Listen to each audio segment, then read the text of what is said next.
Hey everyone, I'm here with Michelle Hammer from YouTube's Schizophrenic.NYC. Yes, She's also got a pretty popular TikTok page as well. How you doing, Michelle? I'm doing well. How you doing? Doing all right. Hanging So, in there. for those of you who don't know, Michelle is a mental health advocate. She tells about her story in mental health, which I will let her do once she's done taking a drink. Yes. Hi. Yes, yes. Well, where do you want me to begin? Really? Well, I have been subscribed to you for a few months now. Um, I came upon your channel because I am a counselor in training, and I see a few individuals on the schizophrenia spectrum, and I wanted to learn more about schizophrenia to better help them. And so I stumbled upon your channel. I've watched a few of your videos, um, and after I watched a few of them, I subscribed, and then I subscribed to you on TikTok and everything. Um, and so I watched one video last night in preparation. It was, I think, the med video from another channel telling about how you began to realize that there was something going on. So why don't we go ahead and start there? Yes. Okay. So I kind of start with like in ninth grade is where I started like the change kind of happened, and I had this voice in my head, but I didn't realize that everyone didn't have a voice in their head. I thought everyone had it, and it was really mean. It really controlled me. It would kind of make me very paranoid, telling me that I was dumb, I was stupid, and everything. I said I just shouldn't speak anymore, things like that. So it kind of just made me act differently. My grades dropped. I became very isolated, and my mom, she kind of noticed this change in me, and she wanted to get me help, but like because of this voice making me so paranoid and telling me all these things, I believe my mom was trying to hurt me, sabotage me, or just want me dead, because that's what this voice was telling me. That's what all these paranoid voices were telling me.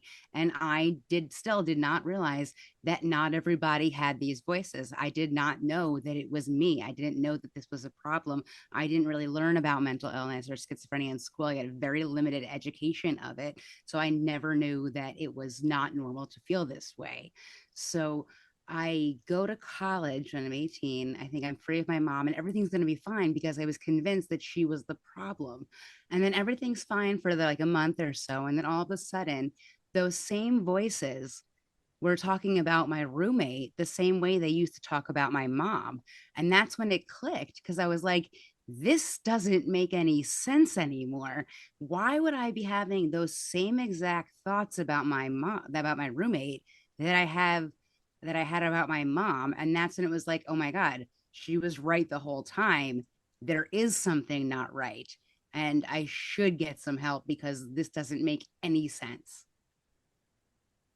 Yeah. So when you talk about hearing the voices in your head, what exactly do they sound like? Do they sound like, someone right next to you speaking to you, or is there like a little bit of a difference? I feel like they're coming from like a distance, but they're yelling and they're just not nice. They're not necessarily next to me, but they're coming from somewhere. But it's just kind of like in a deep cave or something, I guess. Okay. And the paranoid belief, the paranoia, let's say, um, what exactly, where does that start? Like, is it under when you're under stress, or does it just you wake up one morning and you're just experiencing paranoid beliefs? It could be just like waking up in the morning and just believing that last night, oh my God, I embarrassed myself so bad. What did I do? Everything was terrible. I can't believe it was so horrible. When really last night went amazing and everything thought it was amazing, but I'm freaking out because I probably said one word and got a weird look about one word, and I'm dwelling on the one thing and how horrible it was. So I'm so paranoid that that went bad that I can't do anything the whole day because I'm dwelling on the one thing that went bad, and I'm so paranoid about it that it's so terrible that I don't want to do anything anymore. And I just want to do nothing for days because I'm so paranoid about one thing that I did. And then it could just snowball into so many different things, and it becomes almost a huge delusion. And there's more stories that I've made up about the one thing and that it really was a big deal. And it could just become a whole thing where I am completely isolated because I'm so horribly embarrassed about one stupid thing when really nobody cares. I'm the only one that's making a big deal about nothing. Nobody cares. And if I ask somebody about it, they're like, what are you talking about? Nobody remembers what you're talking about. I wouldn't say it's nothing. It's something to you, obviously. I guess, yeah, but like to just get rid of it and get it out of my head, I just have to believe that it really is nothing. Okay. So the started in ninth grade, and it was just little bits of things, right? And then you move off to college. You got a scholarship, didn't you, for athletic program? Well, I didn't get a scholarship, but I Okay. did play sports. Which sport was it? Lacrosse. Lacrosse. That's right. I was watching a few of your videos last night trying to get up to date because there's only so much you can watch in a Yeah. 24-hour period. So, um, and you talked about how you were playing, you were exhibiting some pretty um, intense behaviors, and you let your coach in on your diagnosis and everything, and she would ask you if you've taken your medication that day. Um, so did that all begin with you experience feeling like your roommate was out to get you, or did that come later? The first thing was feeling that my roommate was out to get me. That was the first thing that ever happened. And I think just with my coach, it was just being on like the right meds, because if I wasn't on the right meds, that I wasn't going to play well, then I wasn't going to do well. So, and if she's kind of said, if you're not going to take your medicine, don't show up to practice. So it's kind of like what it was like, if you're not taking care of yourself, don't play anymore. So it was kind of like a very necessary person to be in my life because I needed to take care of myself in some way and needed some sort of structure in some way. So it's kind of like, you have that voice in your head, take your meds. Then there's like that voice in your head, don't take your meds. But then there's another voice in your head, well, you have to take your meds if you want to play. So 2 versus 1, I'll take my medicine. Plus, with your coach, you knew it was coming from a good place. Yes, It very absolutely. tough Yes. love. Yes. Yeah. So take me back through high school. You said it started a little bit in ninth grade. Were there any other times when, looking back, hindsight is always 2020, where you may have experienced some of it at other times during high school? Oh yeah, definitely. I had a teacher like that, like, told me to bring my cell phone up to her in class, and I didn't have a cell phone, but she was insisting that I was lying to her because she saw me talking and was assuming that I was on my phone, but I didn't have a cell phone, and she did not believe me that I didn't have a cell phone. So there was that one, Mhm. obviously, you know, there it was. I mean, I know there was like some joke my friend always had. She was like, remember we were in that pizza place and then you looked over at the wall and you smiled and you nodded and you gave it like a whole talk, like there was somebody at the wall. And I was like, yeah. And she just would bring that up all the time. So like looking back, it's like these things, it's like, how was it not seen before, and like all this stuff. Like I would just come up with like, you told me that, and they'd be like, what are you talking about? We never talked about that. I would just come make up stories about conversations that happened that never happened with people, and people would be like, that did we never talked about this? What are you talking about? I'm making up all these weird, stupid stories. I would just come up with all these things that never happened. Just a lot of stuff never made any sense. Well, first, I want to Yeah, say you aren't really making them up, right? yeah. It was um, signals going off in your brain that was causing you to fully believe these things. Mm-hmm. So it wasn't like you were lying or anything like that. It was just you fully believed that that's what happened. Mm-hmm. So I think that's where a lot of the stigma around schizophrenia and other mental health disorders comes from, is people don't really understand that these are chemical imbalances, excessive neurotransmitters in our brains that we really have no control over. We are basically our brains, right? And yeah, there are medications that we can take often to help kind of dull it a little bit, but I don't think you ever really get rid of it completely, right? Exactly. So, what would you say to somebody who may be thinking that they might be on the schizophrenia spectrum somewhere, We froze. or a loved one who thinks somebody that they care for is on the schizophrenia spectrum? What would you say to them to kind of steer them in the right direction? I always try to say this to someone that's like newly diagnosed that, don't be upset about your diagnosis because you want that diagnosis so you could be treated for the correct illness, and that, medicine doesn't just fix everything in an instant. It could take, a while to get that correct medicine. So don't just think it's going to be fixed immediately. It's going to take a while. So have a lot of patience as well. I'm glad you mentioned medication, because there are a lot of people out there who take medication as needed, right? Rather than as prescribed. They think that because it's not working right away, then it's not going to work. What Hmm. would you say to somebody who starts taking medication, and if it doesn't work right away, they throw it out or say they're done with it, or maybe they do wait and but then take it as needed because they know what their body needs or whatever. I mean, when people get frustrated with medication, I can completely understand that. I was frustrated with that too. But then just think about like other meds. Like if you had a headache and you took Tylenol and you didn't like it, would you never try another headache medication? You'd be like, no, I'll never try Advil or Excedrin or Motrin or Aleve. I'll never try that because Tylenol sucked. Nobody would say that. They would just try another one. It's the same thing for psych meds. You know what I mean? There's so many different psych meds. If you hate this one, try a different one. If you don't like that one, there's another one. You know what I'm saying? Keep trying one until you find the one you like. I have tried so many. I've thrown so many in the garbage, but I found the ones that I liked. Takes a while, but just keep trying. If you just give up, then you've given up. You've given up and then nothing's going to help you. Why do you want to do that? You can feel better, then get better. Why do you want to feel worse when you can feel better? It'll just might take a little bit of time, but have patience. Do it.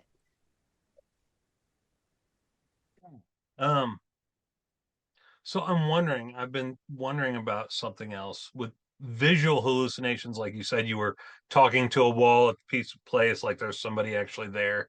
Um, and science kind of says that our brains can't create faces, right? Just out of thin air. So when you see these people, are they people you actually know, or maybe someone you've passed somewhere along the way, or how do they look to you? They're usually people that I know, people that I've met, people that I've seen before. Okay. Yeah. Now, I've watched a few of your videos where you're the schizophrenia in was it the where you're having your episodes or Yeah. whatever. What led you to decide, hey, I'm going to put a camera up in my apartment to in order to catch myself having these experiences? The thing was, I was telling my psychiatrist that I could not stop talking to myself. I was like, I cannot stop talking to myself. And he's like, can you record it in any way possible? So I was like, let me try to record this in some way. Let me see what I can do. And at first, like I got this video. Like I thought I was recording myself and I stopped, like I noticed that I had like stopped talking to myself and I was like, what was that video? What did I do? And I watched the playback and it was absolutely insane what I was watching. And I was like, do I really do this? So then I got a little security camera off of Amazon, nothing special, nothing expensive, but I just stuck it in my living room. And I just wanted to see what I was doing all day, because I also had roommates that would say, like, I would like make weird faces, or I'd talk to myself. I got up, I would talk to myself in the mirror, then I would go sit down. I had not even realized I was doing all of this. So I just was recording myself, and then I'd play back stuff, and I'd be like, what am I doing all day? Where am I? What is this? So I had showed my doctor, and first I just put the video on YouTube private, just sent it to him. And then I was like, you know what? So let me try to share these videos, because when you think somebody like with schizophrenia is going through something, you think it's all like someone's running around trying to hurt people. They've got a knife. Like you just hear you would think that it's absolutely chaos, dangerous, something. But like, no, this is me in my living room talking to nobody. Sometimes I'm just walking around. Sometimes I'm looking in the mirror. Sometimes I'm on the couch. Sometimes I'm looking in the air. I'll laugh or I'll point or I'll stand up. But that's me. That's what it is. And I just started sharing them to show people, like, that's what it could be. This girl in her living room talking to nobody, not actually somebody dangerous who you would expect on the news with some crazy story. No, this is what schizophrenia is. This girl in the living room, which everyone's like, get out of your living room already. I'm like, I live in a small apartment. Like, I don't know where you want me to go, you know. And of course, with schizophrenia being a spectrum disorder, you will have individuals who will have another diagnosis that Yeah. co-occurs with schizophrenia that could cause some of those outbursts, some of those Oh intense yeah. situations. But schizophrenia by itself, the majority of the people on the schizophrenia spectrum that I've met, when they're not elevated, they are the sweetest people in the world that you'd ever want to meet, you Mm-hmm. know. And I wish, I wish I had it in me to work with more individuals on the schizophrenia spectrum. It's the elevated state that I've tried, you know, seeing multiple individuals on the schizophrenia spectrum back to back in one day, and it just, I go home, and with me being autistic, I'm completely depleted. I have to be alone for the rest of the night. You know, Mm-hmm. how is that like what it's like for you being on the schizophrenia spectrum? Do you feel that exhaustion at the end of the day?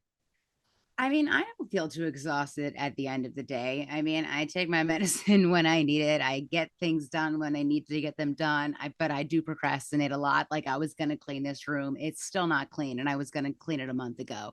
But, I do certain things to make me not exhausted. I have to like live the life I live in a certain way to maintain it in a certain way. You know what I'm saying? So I've kind of like figured that out, you know? So, I think that I've got it down now, but there are times where I am exhausted, where it's kind of like I can't do too many things in a row, do too much up on stuff. Like, I can't have my to-do list have that many things on them.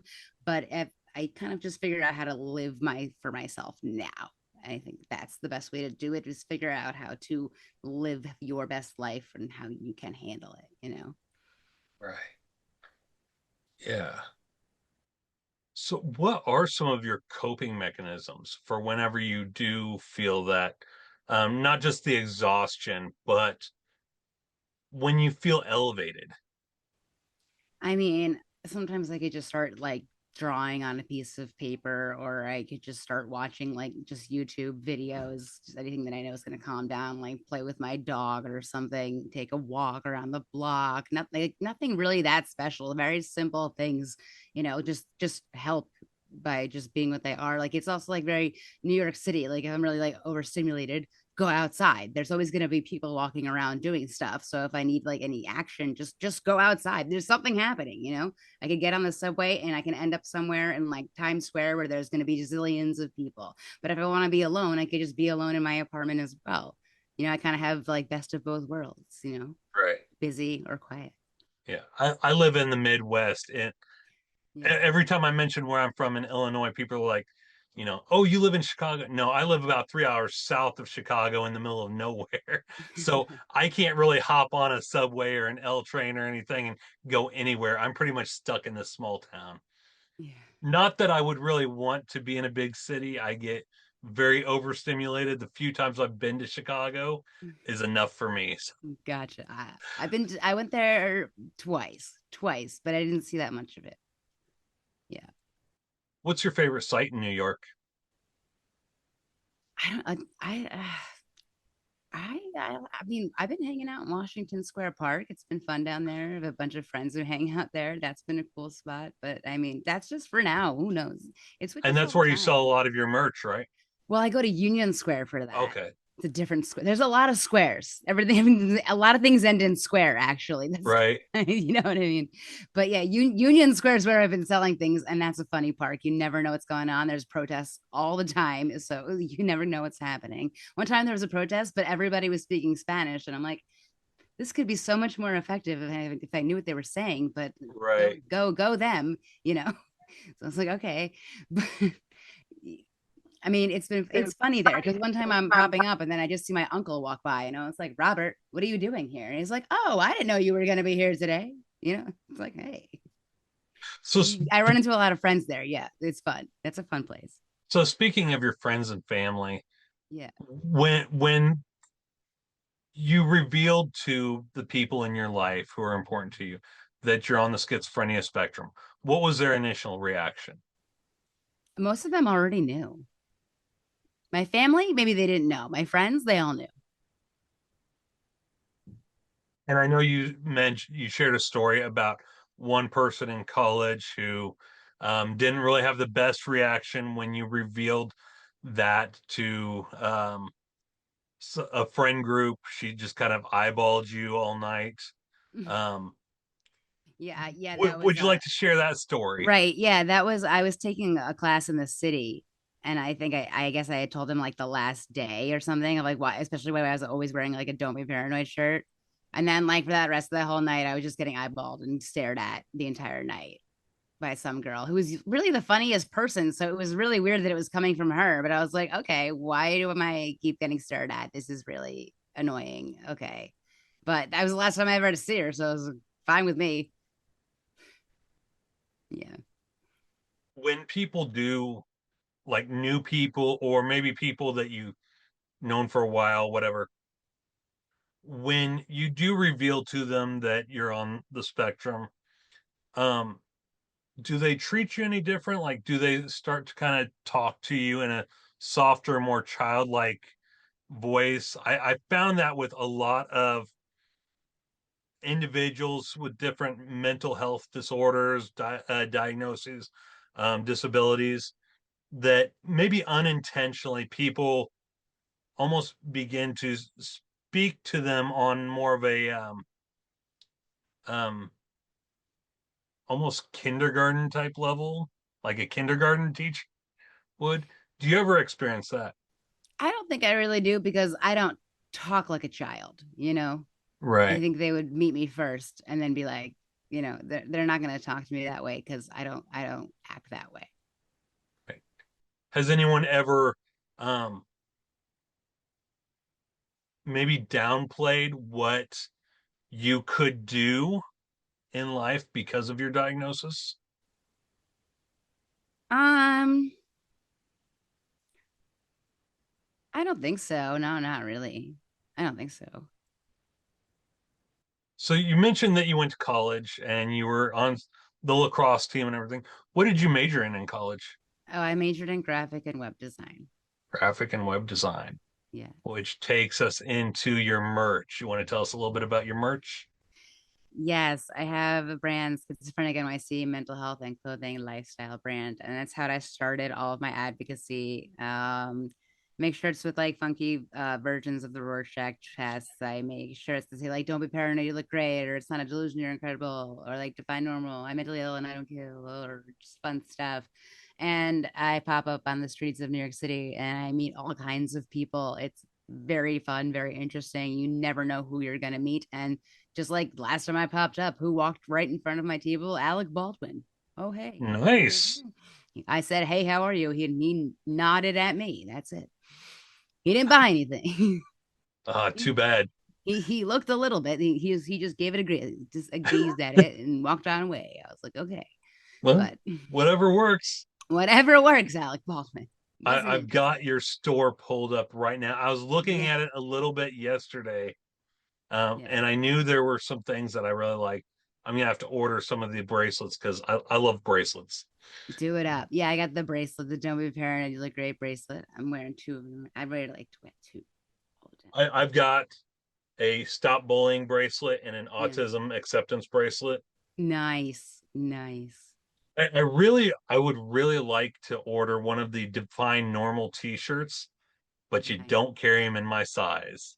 In the white, I might have it in your size. In the white. Okay. Which you would find, which now I'm realizing is harder to find. Because Yeah. you would have to go under shop and then at the bottom under the whatever would be the break Mental room, health or you shirts could in get white. them.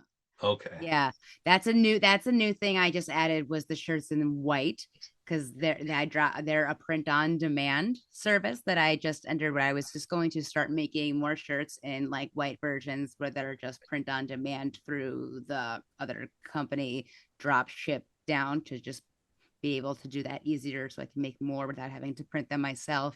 And therefore it would just be easier and they're offered in more sizes. Right. Yeah. Yeah, I'm definitely gonna have to order some of these in the next couple weeks because if you've looked at my channel, the banner on it is a quote from Alfred Adler, and it says, "The only normal people are the ones you don't know very well."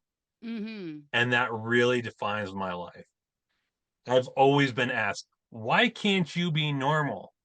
I know, And right? I'm taken back to a quote that a distant cousin of mine used to say, normal is just the average of the extremes. Why would you ever want to be average? I like that.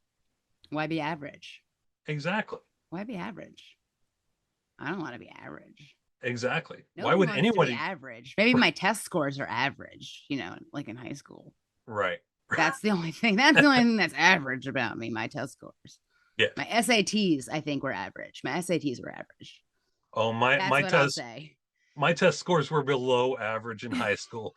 I was undiagnosed autistic and nobody understood me, so I just gave up. Oh, yeah. And during the little where you filled in the circles, I would just make designs in them. I ended Well, up I'm sure you dropping out did of high great school. that way. I'm sure you did so great. Oh yeah. Oh, yeah, you did great. I ended up dropping out about midway through my senior year because I would have had to stay a senior for another 3 years to graduate. Wow. Yeah. I was So, about to be like, you made it so far, though. But wait, no. well, I didn't return to college until I was 36. Well, so I'm that you made it 42 then. now, going through my master's program, been on the dean's list, Yeah. everything else. So, I say this because it's never too late for anybody who's experiencing mental health problems in high school or whatever. If you feel you need to drop out in order to have better mental health, in order to focus on yourself, you can always go back. You know, Absolutely. You can always go it's back. not the end all be all. So you've talked about going into the psych ward, and Mm, you and Carolyn do reaction videos on your channel and everything. yes. How would you like a therapist to approach therapy with you? How would a therapist? That's a good question. How would I like a therapist to approach therapy with me? Oh my goodness. That's what a good question. Well, I mean, they can't be too mean. They can't be too nice. I think it had to be someone that could listen to stories and like really give it back straight, like straight up. I don't know. Not be too mean to me as I'm being telling stories, being really mean to other people. Probably, I would assume if I was in therapy, I would just complain all the time. So, does do loud voices kind of trigger the psychosis, or um, and do softer voices kind of help? Because I know with a lot of individuals, when they're elevated, softer, more quieter voices do have shown to help quite a bit. So I was just wondering how you experience that. No, I would like a more Okay. direct voice. More personable, more like just Yeah, two I people don't want chatting. anyone talking to me like I'm a baby. Okay. Yeah, I don't want to be infantilized at all. At all. Right. Do not don't come up to me. Did you take your meds today? Like, shut up. Go get away from me. See, when I'm in session, I don't do that.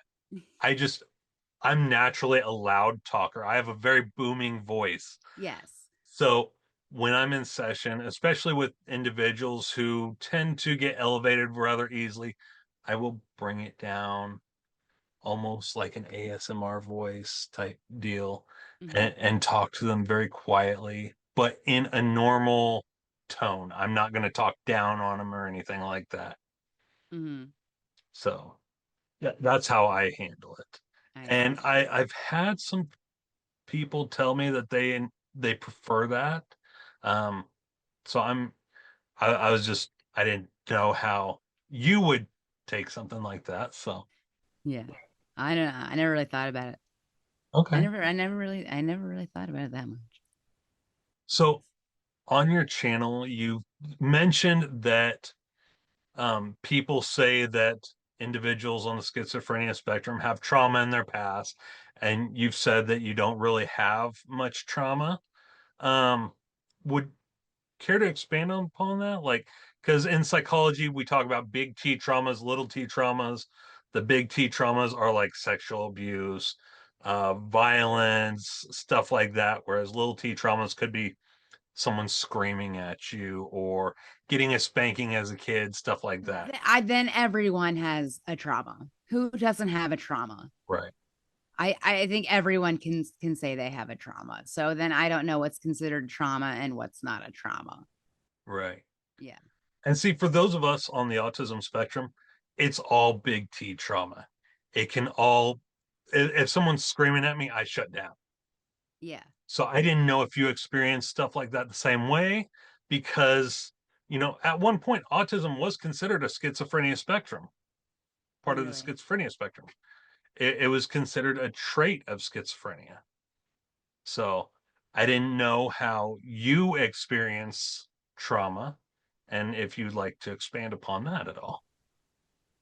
Well, I mean, they say like depression is a trauma. I can say that in the past, but I was depressed. So if you want to consider that traumatic, I guess there's trauma there. I mean, I have an older brother. He was mean to me. Is that trauma too? Like that. There you go, right there. I mean, you would call yelling as trauma. My mom yelled at me when I didn't clean my room. I mean, there's trauma right there. I mean, there was no big, huge traumatic event. That's what I was just like. Because a lot. I get that question a lot. Yeah. Did you get this from a trauma? Did you get this from a trauma? And I'm always like, what do you consider a trauma? Like what you were saying was the whatever the T or the D, like The big T everyone's and little T. little T, like everybody can say they've gone through a trauma. So, I mean, what do you consider a trauma for I have to get schizophrenia from? You know what I'm saying? Yeah. If everything can be a trauma, then Right. sure, yes, but then no. So it's I don't even know how to answer the question really. Sure, like whatever. Yeah. I don't know. And the reason I ask is because there's going to be somebody in the comments. Yeah. Well, they say schizophrenia comes from trauma and all this. So I just wanted to, I mean, I was never on Dateline. You know what I'm saying? yeah, Yet, you know. right. So let's see. We've covered a lot of pretty good topics. Is there anything that you would like just the average person to know about schizophrenia in general? I mean, I think a lot of people think that like schizophrenia is the worst diagnosis in the whole world and that your life is over. And that's just not the truth at all. You know, it can be very well managed. You can live a great life. You know, you're not going to be in your parents' basement for the rest of your life. If you would like to get better, if you would like to try to find the right medication, if you like want to do the work, you can. And the same thing goes for with your caregivers who might be watching or listening to this. Like your loved one can get better. Don't give up. Even if they don't want to take their meds or anything. Don't just give up. Things can get better. And I have another question. We haven't really led into it at all, so it's going to seem like it's coming out of nowhere, but I've kind of had it floating around. Have you ever thought about starting a family of your own? I have, but I'm just gonna stick with a dog. Stick with the dog. Stick with a dog, yeah. Because I Okay. was thinking about it and going through the motions, and then there was no pregnancy, and then my friends had kids, and I was like, I am so glad I don't have one because I like giving their kids back to them and then leaving. Did the genetics of your diagnosis ever play a part in your decision? Yeah. Yeah. How so? I mean, I kind of, a lot of it was also, medication things and genetics things and just things like that. Just stuff like you don't really know. You don't know how that baby's gonna come out. Right. Fair enough. So tell us about Carolyn. You have her in a bunch of videos on your channel and everything. Is she a friend, someone that, how did you guys meet and whatnot? I think we met online. We hang out a lot, and we like to make videos, having just silly videos, and it's a fun time. I noticed she doesn't really speak a whole lot in the videos. Well, the thing is, I got to be like, make this video with me, make this video with me. And then she's like, I don't want to say anything stupid. And then she sometimes doesn't say anything, but then she always wants to be in the video saying something. So I'm like, do you want me to edit you out or edit you in? Something I did notice though is she starts to talk and then you kind of talk over her a little bit. I do that. And I then do she's that just like, because she what was doesn't I know going to what say? she's saying. Sometimes she doesn't know what she's saying. And then she could just go on and on. And then she'll go back on the whole thing and she's done. And I'm like, what are you saying? Just let her go, let her ramble. Sometimes I do. Sometimes I do. And it leads to nowhere. I know That's I why do it's that. funny. I do that a lot. I'll begin info dumping about something I'm interested in, and that'll lead me off on a tangent, and I'll completely forget what I was originally commenting on, and I'll be like just frozen, not really knowing where to go from there. So, what kind of accommodations do you need? Um, whether it be in public, whether it be around a group of people, whether it be around your family. What kind of accommodations do you feel like you need? I just need to be able to go somewhere away from everybody if I need some quiet time. That's really it. Okay. Really. That's the only combination. So like if I go to my parents' house, it's fine. I'll just go to my bedroom, my old bedroom. It's like silence, good, good. All right. That's all I needed. And I'm going back downstairs. Leave it the way it was when you left? No, Oh. no. All my drawers are filled with my mom's clothes. Oh. Yeah. She just took over all of my drawers. As soon as I moved out, it was like Mm-hmm. they couldn't wait to move my brother in. Mm-hmm. So that's why I asked. Mm-hmm. So in your free time, when you're not doing the YouTube thing or the TikTok thing or creating awesome merch, what do you like to do? I mean, I explore the city. I walk around there, catch up with friends, meet them wherever, or take the train somewhere, or get a car somewhere, go hiking, things like that. 2 weeks ago, I went to San Diego, and I went to Joshua Tree, and that was fun. Or you know, just whatever, hanging out, seeing people, going to the park. walking my dog, whatever it may be. I see the artwork behind you has a lot of the same aesthetic. Are those some of your creations or Yeah, it's all my artwork. Yeah. okay? Oh, same with the couch and the pillows. Uh-huh. That is really awesome. I like that. I like that Thank a you. lot. Thank you. What inspires you? It just comes from like my busy mind kind of to just draw really intricate little things. And then I get like just tons of like artwork all over my sketchbook, just all these designs, and then I bring them into my computer, make all layers and stuff in Photoshop, and then I just kind of have this artwork that I've created, and it's just kind of a technique that I started a long time ago, and I just keep on doing it. Nice. Before we cut out, is there anything else you'd like to talk about? Anything else you'd like to say? Just check out Schizophrenic NYC. Check it out. Yeah. You also co-host a podcast, right? Yes, the bipolar schizophrenic and a podcast. My buddy Gabe Howard. What led to that? We're just friends, and then we started a podcast. Why not? No better way to start. Mm-hmm. So I want to thank you for joining me today. I hope we spreaded a lot of awareness about the schizophrenia spectrum and hopefully a little bit more understanding, a little less stigma. What do you think? I think so. Definitely. I would love to have you back sometime. I'm looking to do some roundtable discussions with other individuals who have other diagnoses, whether it be autism, ADHD, bipolar, borderline personality, whatever. Would you be interested in participating in something like that? Yes, definitely. Awesome. Well, thank you again for joining me. For those of you watching, head on over to our TikTok, Schizophrenic NYC. Link will be in the description. I'll also share this on TikTok, at least clips of it on TikTok, and I'll tag you in them. Hope you enjoy the rest of the evening and have a good one.